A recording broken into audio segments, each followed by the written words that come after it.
Hello student, GK भाई Devendra sir की class में आपका हार्दिक स्वागत है। अब तक हमने बौद्ध धर्म के 2 वीडियो देखे और उन्हीं को हम आगे बढ़ाते हैं उसी परंपरा को एक तरह से, और कुछ एक बीच में 2 छोटे छोटे क्वेश्चन भी कर लेते हैं। हमने देखा कि बुद्ध का जो जन्म है वो लुम्बिनी में हुआ था, तो बौद्ध धर्म में कुछ प्रतीकों के रूप में भी एक तरह से मूर्तिकला स्थापत्य में दर्शाया जाता है महात्मा बुद्ध के जीवन से संबंधित विभिन्न घटनाओं को। तो बुद्ध के जन्म का प्रतीक जो है वो कमल को माना जाता है। बुद्ध के गर्भ में आने का प्रतीक जो है वो बौद्ध स्थापत्य कला में हाथी हस्ती को माना जाता है। बुद्ध के गृह त्याग का प्रतीक बौद्ध कला में घोड़े को दर्शाया गया है। बुद्ध की ज्ञान प्राप्ति की जो घटना है जिसको संबोधि कहा गया था, अश्वत्थ या पीपल वृक्ष जो है वो ज्ञान प्राप्ति का प्रतीक है। बुद्ध जो है उसकी मृत्यु का प्रतीक बौद्ध स्थापत्य में स्तूप को दर्शाया जाता है। तो जब भी हम सुमेलित क्वेश्चन करते हैं तब भी आराम से कर सकते हैं हम एक तरह से। बुद्ध के गर्भ में आने का प्रतीक जो है कला में हाथी, जन्म का प्रतीक कमल को माना गया है, गृह त्याग का प्रतीक घोड़ा अर्थात घोड़े और सारथी के साथ उन्होंने गृह त्याग किया था। ज्ञान प्राप्ति का प्रतीक जो है वो पीपल वृक्ष और मृत्यु का प्रतीक जो है वो स्तूप। मृत्यु को बौद्ध धर्म में महापरिनिर्वाण कहा गया था और निर्वाण जो है वो एक तरह से मोक्ष प्राप्ति, जिसको हम सदैव मोक्ष भी कह रहे हैं, और निर्वाण जो है वो दुखों का अंत या बुझना भी होता है। तो ये अपना एक क्वेश्चन क्लियर हुआ। आगे बढ़ते हैं हम। और बुद्ध ने विभिन्न स्थानों पे घूमते के लगभग 45 वर्ष तक उपदेश दिए हैं पाली भाषा में। तो बौद्ध साहित्य की बात कर लेते हैं। तो बौद्ध साहित्य, प्रारंभिक बौद्ध साहित्य जो है वो पाली भाषा में है। बाद में कुछ बौद्ध ग्रंथ जो है वो संस्कृत भाषा में भी लिखे गए। तो पाली साहित्य में बौद्ध ग्रंथों की बात करें तो सबसे महत्वपूर्ण ग्रंथ आते हैं त्रिपिटक। पिटक का मतलब पिटारी होती है, ज्ञान की टोकरी हम कह सकते हैं। तो त्रिपिटक साहित्य जो है वो पाली भाषा में है और प्रारंभिक बौद्ध साहित्य भी है। त्रिपिटक जो है उनको 3 भागों में डिवाइड किया गया है। पहला जो पिटक है उसको सुत्त पिटक कहा गया है और इसके संकलनकर्ता बुद्ध के प्रिय शिष्य आनंद को माना गया। अर्थात पहली बौद्ध संगीति में बुद्ध के सबसे प्रिय शिष्य आनंद के नेतृत्व में सुत्त पिटक का संकलन हुआ। और सुत्त पिटक जो है उसमें महात्मा बुद्ध के उपदेशों का संकलन मिलता है। बुद्ध के उपदेश हैं, ये महत्वपूर्ण कीवर्ड रहेगा। सुत्त पिटक तीनों पिटकों में सबसे श्रेष्ठ, बड़ा, महत्वपूर्ण और इसके साथ साथ बौद्ध धर्म का एनसाइक्लोपीडिया भी इसको कहा जाता है। बौद्ध साहित्य का विश्वकोश, खजाना भी इसको कह सकते हैं, एनसाइक्लोपीडिया भी सुत्त पिटक को कहा गया है। सुत्त पिटक जो है उसके 5 भाग हैं मुख्य रूप से, और यहां से हमें बार बार क्वेश्चन मिल जाता है। हमें सेकंड ग्रेड में और एक तरह से फर्स्ट ग्रेड में बार बार क्वेश्चन मिले हैं। तो पहला भाग है दिग्निकाय, और दिग्निकाय में ये कहा गया है कि एक तरह से प्रारंभ में जो है वो कबीलाई जीवन की तरह लड़ाई झगड़े होते थे। तो कबीले के लोगों ने या फिर लोगों ने अपनी सुरक्षा के लिए मिलजुल कर एक तरह से अपने में से एक राजा चुना था। तो राजा और राज्य की उत्पत्ति का सिद्धांत इसमें मिलता है। दिग्निकाय की ये सबसे महत्वपूर्ण बात है कि राजा और राज्य की उत्पत्ति का सिद्धांत सबसे पहले दिग्निकाय में हमें मिलता है। नंबर 2 है मध्यम निकाय। नंबर 3 है संयुक्त निकाय वैसे अंगुत्तर निकाय को भी रखा जाता है। नंबर 4 अंगुत्तर निकाय, जहां क्वेश्चन का क्राइटेरिया सबसे महत्वपूर्ण अंगुत्तर निकाय है। और इसके बारे में हम जब आगे पढ़ेंगे, एक तरह से धर्मों का काल है, वो 16 महाजनपदों का काल भी है। तो सबसे पहले 16 महाजनपदों का प्रथम उल्लेख बौद्ध ग्रंथ अंगुत्तर निकाय, ये फर्स्ट ग्रेड का क्वेश्चन भी हुआ, तो बौद्ध ग्रंथ अंगुत्तर निकाय में और जैन ग्रंथ भगवती सूत्र में हमें इनका उल्लेख मिलता है। तो 16 महाजनपदों के बारे में हमें बार बार रिपीट होता रहता है ये क्वेश्चन। बौद्ध ग्रंथ पूछा जाए तो अंगुत्तर निकाय करेंगे, और जैन ग्रंथ पूछा जाए तो भगवती सूत्र करेंगे। तो अंगुत्तर निकाय में हमें महाजनपदों के बारे में जानकारी मिलती है। और अंतिम जो है उसको खुद्दक निकाय भी कहा गया है। तो खुद्दक निकाय जो है, इसमें याद रखने वाली इंपॉर्टेंट बात यह है कि बुद्ध के पूर्व जन्म की जो 550 लगभग कहानियां जो है उनको जातक कहानियां कहा गया है। तो जातक ग्रंथ जो है वो खुद्दक निकाय का भाग है। जातक एक तरह से सुत्त पिटक का भी भाग हुआ। तो सुत्त पिटक सबसे महत्वपूर्ण एनसाइक्लोपीडिया, सबसे बड़ा श्रेष्ठ है, आनंद संकलन करता है, बुद्ध के मुख्य उपदेशों का संकलन है। और इसके 5 भाग है, दिग्ग निकाय, मध्यम निकाय, संयुक्त निकाय, अंगुत्तर निकाय और खुद्दक निकाय। अंगुत्तर निकाय और खुद्दक निकाय के बारे में हमें ज्यादा बार क्वेश्चन मिलता है। अंगुत्तर निकाय में 16 महाजनपदों के संदर्भ में बार बार पूछा जाता है, और खुद्दक निकाय में हमें जातक कथाओं के बारे में पूछा जाता है। जातक कथाएं जो है वो लगभग 550 कथाएं आती है। बुद्ध के पूर्व जन्म की कहानियां जो है वो उनका संकलन हमें जातक कथाओं में मिलता है। तो ये पहला पार्ट अपना सुत्त पिटक कंप्लीट हुआ। आगे चलते हैं। दूसरा जो पार्ट है त्रिपिटक का दूसरा भाग, जिसके संकलन करता उपाली थे, और पहले जो दोनों पिटक थे उनका संकलन पहली बौद्ध संगीति में हो गया।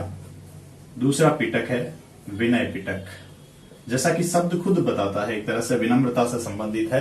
तो विनय पिटक में संकलन करता अगर पूछा जाता है तो उपाली करेंगे। बुद्ध के दूसरे प्रिय शिष्य थे, एक तरह से विनय के विद्वान भी माने जाते हैं। और विनय पिटक में बौद्ध संघ में रहने वाले भिक्षुओं के आचार संबंधी नियम, आचरण संबंधी नियम जो है उनका संकलन हमें विनय पिटक में मिलता है। विनय पिटक के भी कुछ भाग हैं जो पूछे जा सकते हैं, जैसे जो भिक्षु हैं वो प्रायश्चित करते थे किसी अपराध वगैरह के बारे में, तो उसको पातिमोक्ष कहा गया है। इसके अलावा विनय पिटक का ही एक भाग खंदक आता है, जिसके फिर से 2 पार्ट होते हैं, महावग और चुल्वग। विनय पिटक के भाग चुल्वग में ही बुद्ध ये कहते हैं कि उन्होंने आनंद के कहने पर महिलाओं को बौद्ध संघ में तो प्रवेश दिया था, लेकिन चुल्वग के अनुसार ये बुद्ध ने ये भी कहा था कि महिलाओं के प्रवेश देने से बौद्ध संघ जो 1000 वर्षों तक चलता था वो अब 500 वर्षों तक ही चलेगा। और एक तरह से धर्म जो है वो स्थायी नहीं रहता, महिलाएं जब प्रवेश कर जाती है संघ में। तो खंदक जो है वो एक विनय पिटक का पार्ट है। खंदक में महावग और चुल्वग 2 भाग हैं। इसके अलावा परिवार पार्ट विनय पिटक का प्रश्नोत्तर रूप में सारांश हमें इसमें मिलता है, प्रश्नोत्तरी सारांश। पातिमोक्ष इंपॉर्टेंट हो सकता है क्योंकि बौद्ध भिक्षुओं के प्रायश्चित संबंधी जो नियम है उनका संकलन पातिमोक्ष में मिलता है। तो इसके संकलन करता उपाली हो गए, और बौद्ध भिक्षुओं के आचरण संबंधी नियमों का संकलन हो गया। जो बौद्ध संघ में रहने वाले भिक्षु हैं उनका।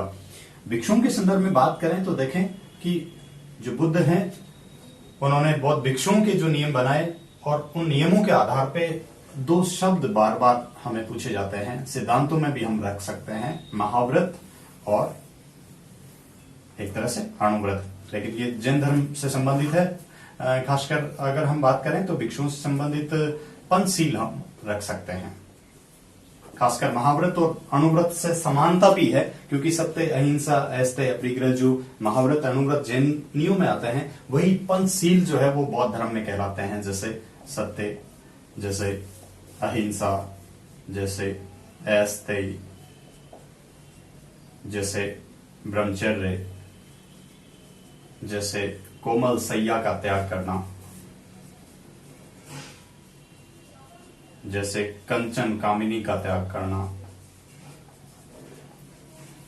जैसे सुगंधित पदार्थों का त्याग करना, ये कुछ 10 शीलों में से एक है जो बौद्ध दर्शन में एक तरह से भिक्षुओं के लिए बनाए गए थे। तो पंचशील जो है वो बौद्ध साहित्य का पार्ट हो गया, और इसी से समान हम ये रख सकते हैं कि पार्श्वनाथ का जो चातुर्याम सिद्धांत है, कालांतर में महावीर के समय वो महाव्रत और अणुव्रत कहलाए। तो बहुत कुछ समानता है इनके नियमों के संदर्भ में।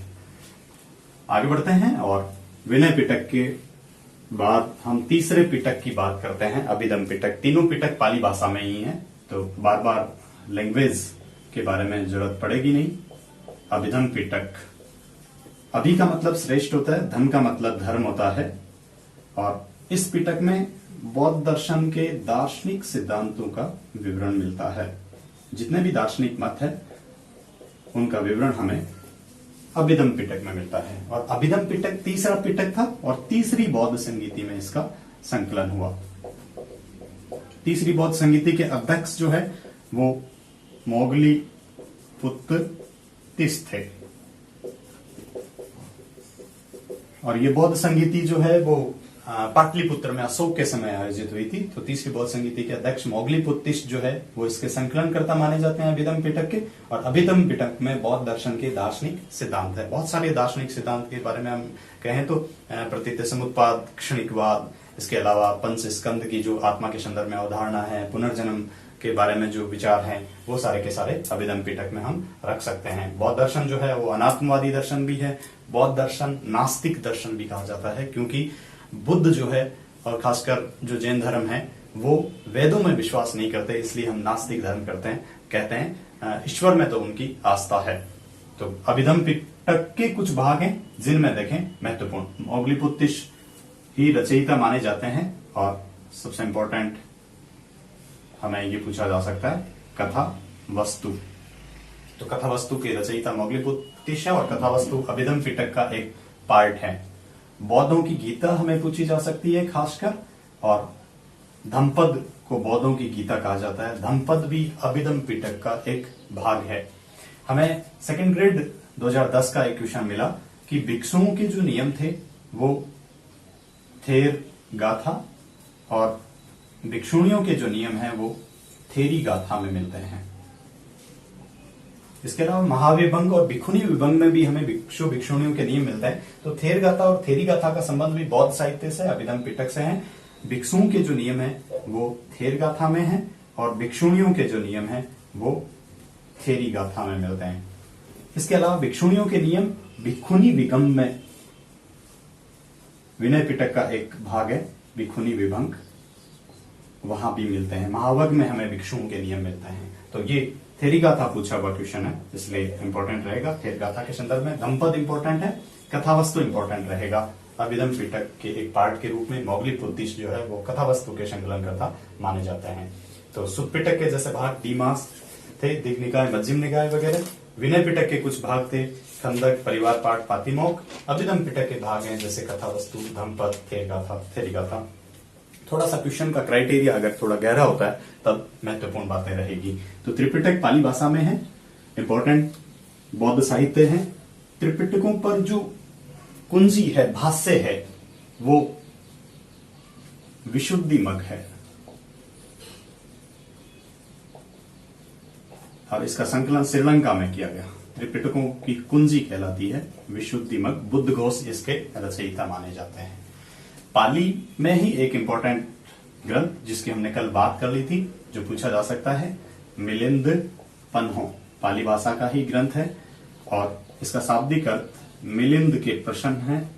मिलिंद जो है वो यूनानी राजा था, मेनेंडर, जिसने बौद्ध धर्म स्वीकार कर लिया था, और बौद्ध भिक्षु नागसेन के साथ मिलिंद के कुछ प्रश्न होते हैं, वार्तालाप होता है, उसका संकलन पाली भाषा में मिलिंद पन्हो ग्रंथ में मिलता है। आत्मा के संदर्भ में जानकारी देने वाला, विभिन्न व्यापारिक श्रेणियों के बारे में जानकारी देने वाला महत्वपूर्ण ग्रंथ है मिलिंद पन्हो। तो ये कुछ पाली साहित्य के बारे में हमने बात की। अब बौद्ध धर्म की जानकारी देने वाले कुछ संस्कृत ग्रंथ जो हैं वो भी हम जिक्र करते हैं। तो संस्कृत ग्रंथों में देखें, चौथी बौद्ध संगीति के अध्यक्ष थे वसुमित्र, और उनके द्वारा लिखा गया महत्वपूर्ण ग्रंथ था विभाषा शास्त्र। सारांश है एक तरह से बौद्ध साहित्य का विभाषा शास्त्र, वसुमित्र ने लिखा है। चौथी बौद्ध संगीति के अध्यक्ष थे वसुमित्र, और ये ग्रंथ हमें संस्कृत भाषा में मिलता है। चौथी बौद्ध संगीति के उपाध्यक्ष जो है वो हमने लिखा अश्वघोष थे, और अश्वघोष के दो ग्रंथ हैं। एक बुद्ध की जीवनी, उन्होंने बुद्ध चरित्र लिखा है, और दूसरा बुद्ध के सौतेले भाई सुंदर के बारे में सौंदरानंद, और सारीपुत्र एक नाटक भी आता है, सारीपुत्र प्रकरण। तो बुद्ध चरित्र जो है वो अश्वघोष की रचना है, और हर्षचरित्र जो है वो बाण भट्ट की रचना मानी जाती है। बुद्ध की जीवनी है एक तरह से। इसके अलावा अगर आगे बढ़ते हैं तो देखें, अंग्रेज विद्वानों ने भी एक तरह से एक अंग्रेजी भाषा में ग्रंथ लिखा है, वो महत्वपूर्ण हो सकता है। रिज डेविड और वुलर ने, इनका अंग्रेजी ग्रंथ आता है बुद्धिस्ट इंडिया। ये इंपॉर्टेंट नेट का क्वेश्चन भी हुआ। बुद्धिस्ट इंडिया रिज डेविड द्वारा लिखा गया ग्रंथ है। मैथ्यू आर्नोल्ड ने ललित विस्तार पर अंग्रेजी भाषा में ग्रंथ लिखा, बुद्ध के बारे में है, लाइट ऑफ एशिया। एशिया का प्रकाश पुंज भी बुद्ध को कह दिया जाता है। ये दो अंग्रेजी के ग्रंथ हैं, दोनों महत्वपूर्ण हो सकते हैं। खासकर रिज डेविड की बुद्धिस्ट इंडिया महत्वपूर्ण ग्रंथ है। संस्कृत के अन्य ग्रंथों की बात करें तो देखें, नागार्जुन एक बहुत बड़े विद्वान हैं, भारत के मार्टिन लूथर भी कहलाते हैं, आइंस्टीन भी कहलाते हैं, और बौद्ध काल में सुनने की कॉन्सेप्ट जो है उसके प्रवर्तक माने जाते हैं। सुनने की अवधारणा उन्होंने दी थी। इनका ग्रंथ जो है वो माध्यमिक दर्शन मुख्य रूप से, और इसके अलावा रस चिकित्सा, धातु शास्त्र पर उनका एक ग्रंथ था, रस चिकित्सा। माध्यमिक दर्शन माने जाते हैं। शून्यवाद जो महायान धर्म की एक कॉन्सेप्ट थी, उसके प्रवर्तक भी नागार्जुन माने जाते हैं। इसके अलावा अन्य एक विद्वान आते हैं असंग, वसुबंधु के साथ। तो असंग का महायान सूत्रालंकार मुख्य ग्रंथ मिलता है।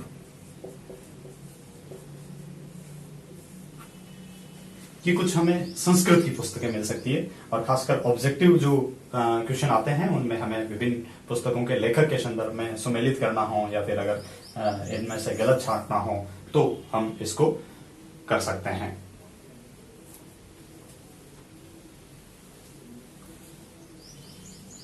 आगे बढ़ते हैं और बौद्ध साहित्य के अलावा कुछ विद्वानों की बात कर लेते हैं, कुछ बुद्ध के अनुयायियों की भी बात कर लेते हैं। खासकर देखें, मध्य एशिया में बौद्ध धर्म का और कालांतर में चीन में बौद्ध धर्म का प्रचार करने वाला कुमार जीव होता है। 7वीं 8वीं शताब्दी में हम बात करेंगे, जब एक तरह से भारतीय संस्कृति का विदेशों में प्रचार होता है, उस समय कुमारायण और जीवा के पुत्र होते हैं, और कुमार जीव ने एक तरह से चीन में बौद्ध धर्म को लोकप्रियता दिलाई थी। इसके अलावा स्थिरमती, गुणमती वगैरह, दीपंकर, श्रीज्ञान, अतिशा कुछ विद्वान होते हैं जिन्होंने तिब्बत में बौद्ध धर्म का प्रचार किया था। ये दो महत्वपूर्ण विद्वान हैं जिनके बारे में हमें पूछा जा सकता है। मौर्य काल में जब हम बात करेंगे तो महेंद्र और संघमित्रा द्वारा धर्म का प्रचार किया जाता है श्रीलंका में। सोन और उत्तरा द्वारा बर्मा में धर्म का प्रचार किया जाता है। बुद्ध के अनुयायियों की बात करें तो बुद्ध के अनुयायियों में देखें, मगध का शासक बिंबिसार बुद्ध का प्रिय शिष्य भी था और संरक्षक भी होता है। और बिंबिसार ने बौद्ध भिक्षुओं के लिए अपनी राजधानी में वेलुवन विहार का निर्माण करवाया था। विहार जो है वो बौद्ध भिक्षुओं के रहने का आवास था। स्थापत्य में हम पढ़ते हैं तो चैत्य, विहार और स्तूप 3 प्रकार की कॉन्सेप्ट आती है। तो विहार बौद्ध भिक्षुओं के रहने का आवास है। वेलुवन विहार जो है वो बिंबिसार द्वारा बनवाया गया था। इसके अलावा बिंबिसार के साथ साथ उसका पुत्र अजातशत्रु हालांकि प्रारंभ में विरोधी था बुद्ध का और बाद में उसका अनुयायी बन गया। तो बुद्ध के अनुयायी थे। ये दोनों मगध के शासक थे।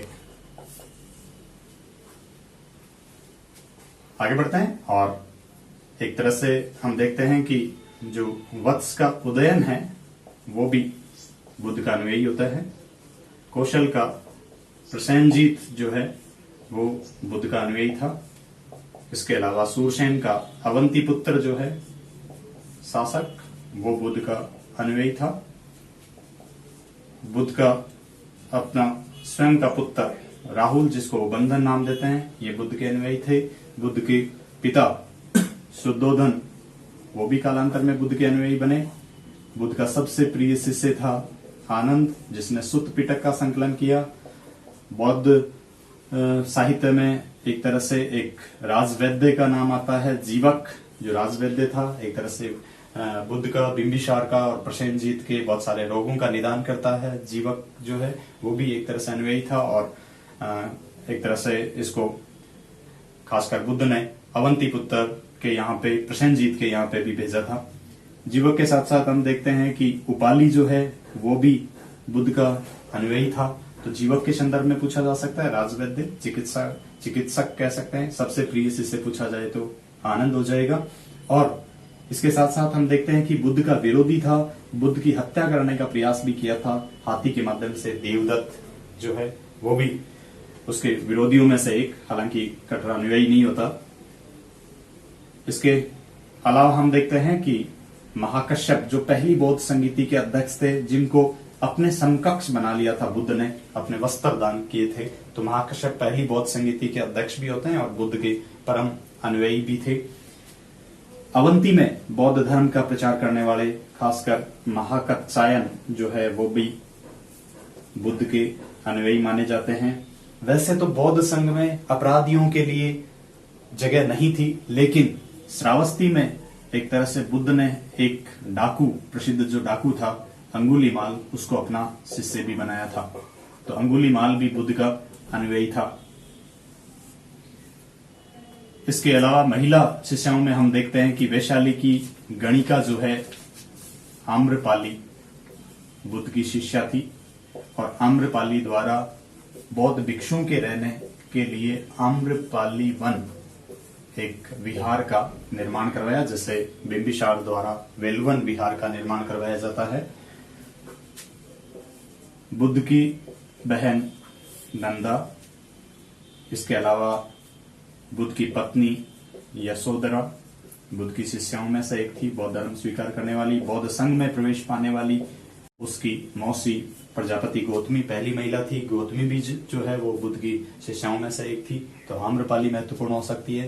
पहली बौद्ध भिक्षुणी के संदर्भ में बात की जाए तो गौतमी महत्वपूर्ण हो सकता है। तो ये कुछ अनुयायी थे जो उसके परिवार के और परिवार के बाहर के कुछ शासक थे, जिन्होंने एक तरह से बौद्ध स्थापत्य में योगदान दिया है, बौद्ध धर्म के प्रचार में योगदान दिया है। और बाद में कालांतर में हम पढ़ते हैं कि मौर्य शासक अशोक जो है, कुषाण शासक कनिष्क, इसके अलावा हम देखते हैं कि वर्धन वंश का शासक हर्षवर्धन जो है वो बौद्ध धर्म के एक तरह से अनुयायी होते हैं, संरक्षण करता होते हैं। जबकि बौद्ध धर्म के कुछ विरोधी शासक भी आते हैं, जिनमें खासकर हूण नेता मिहिरकुल, जिसने बहुत सारे बौद्धों को मौत के घाट उतार दिया, ये कट्टर शिव का उपासक था, शिव धर्मानुयायी था, बौद्धों का विरोधी आता है। एक बौद्ध विरोधी हर्षवर्धन के समकालीन हम देखते हैं कि बंगाल का गौड़ का शासक संसार, ये भी बौद्ध विरोधी था, जिसने बौद्धि वृक्ष जो गया में स्थित था उसको कटवा दिया, गंगा में फेंकवा दिया था। ये बौद्ध विरोधी शासकों में थे। मौर्य शासनकाल के तुरंत बाद जो शुंग वंश का शासनकाल आता है, इसके संदर्भ में भी कहा जाता है कि पुष्यमित्र शुंग जो है वो भी बौद्ध विरोधी था। तो खासकर संसाक और मिहिरकुल के बारे में तो हमें मिलता है, पुष्यमित्र शुंग के बारे में थोड़ी कम जानकारी मिलती है। तो ये बौद्ध विरोधी शासक हो गए, बौद्ध धर्म के विरोधी शासकों के संदर्भ में बात हो गई। ये इसी क्रम को हम और आगे बढ़ाते हैं और बौद्ध स्थापत्य की बात कर लेते हैं थोड़ी सीमित रूप में। बौद्ध कला जो है उसमें ज्यादा डिटेल में न जाके बौद्ध साहित्य के बाद बौद्ध स्तूप जो है वो स्थापत्य का पार्ट है। स्तूप जो है वो मुख्य रूप से 4 श्रेणियों में विभाजित है और बुद्ध की मृत्यु के बाद उनकी जो अस्थियां हैं उनके अनुयायियों शासकों द्वारा 8 भागों में बांट ली गई थी। तो उन 8 भागों पर एक तरह से अनुयायियों द्वारा जो पूजा गृह बनाए गए उनको स्तूप कहा गया। तो स्तूप जो है एक तरह से थुआ या ढेरी है, ये पूजा गृह है और ये लगभग अर्धचंद्राकार आकृति के होते थे। इसकी चारों ओर जो है वो प्रवेश द्वार, जिनको तोरण द्वार कहा गया है, चारों दिशाओं में ये परिक्रमा पथ होता है। ये थुआ मतलब थोथा भाग था। सबसे जो ऊपरी भाग है इसको जहां पे बुद्ध की अस्थियां या पवित्र चीजें रखी जाती थी उसको हर्मिका कह दिया जाता था। ये मेधी भी कहलाती थी। तो यहां से हमें पीटी में क्वेश्चन पूछा गया है। हर्मिका का तोरण द्वार का याद रखें, परिक्रमा पथ का याद रखेंगे। स्तूप जो है वो एक तरह से सामान्यतः पूजा गृह हैं, 4 श्रेणियों में विभक्त हैं। अलग अलग शासकों द्वारा विभिन्न कालों में विभिन्न स्तूप बनाए गए हैं और जिस काल की बात करेंगे वहां जिक्र हम करते जाएंगे। लेकिन कुछ एक महत्वपूर्ण स्तूप की बात करें तो प्राचीनतम स्तूप जो RS प्री का क्वेश्चन था, पिपरहवा नेपाल की तराई में स्थित एक बौद्ध राजकुमार सुकीर्ति ने बनाया था।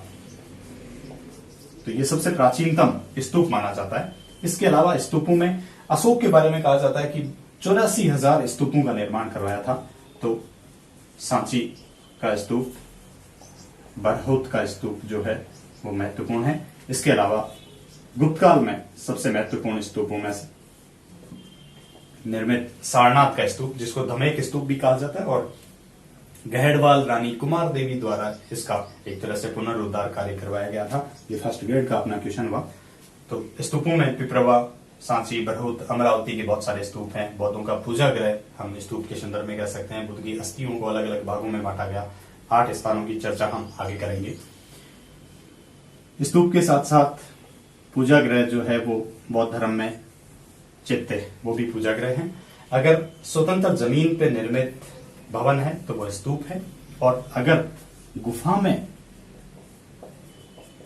पूजा गृह है तो उसको चैत्य कहा जा रहा है। जैसे अजंता गुफाएं हैं और अजंता गुफाओं में जो स्तूप बनाए गए हैं उनको चैत्य भी कहा गया है। जैसे अजंता की कुल 29 गुफाओं में 4 गुफाएं जो है वो चैत्य का उदाहरण है और शेष गुफाएं विहार का उदाहरण है। तो ठीक वैसे अजंता गुफाएं जो गुप्त काल में हम जानकारी लेंगे इसकी, तो चैत्य का उदाहरण है। एलोरा गुफाएं चैत्य का उदाहरण है। भाजा, कन्हेरी जो सातवाहन काल में निर्मित होते हैं, ये कुछ चैत्य थे। तो चैत्य भी गुफा में निर्मित पूजा गृह है, चिता से निर्मित है। चिता की ज्वाला की भांति एक तरह से उसको सुमेलित किया जाता है। तो बौद्ध कला की बात करें तो स्तूप, चैत्य, और अगला पार्ट जो है वो विहार का।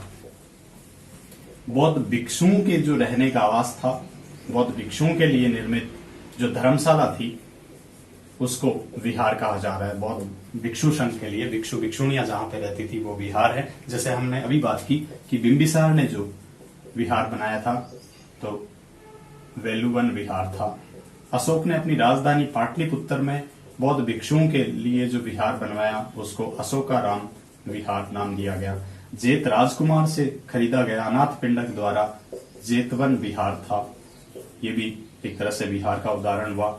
आम्रपाली ने जो भिक्षुओं के लिए वैशाली में बनाया उसको आम्रपाली वन कहा गया है, ये भी एक विहार का उदाहरण है। खासकर अजंता की बात करें तो अजंता में 4 गुफाएं जो है वो चैत्य का उदाहरण है, शेष गुफाएं जो है वो विहार का उदाहरण है।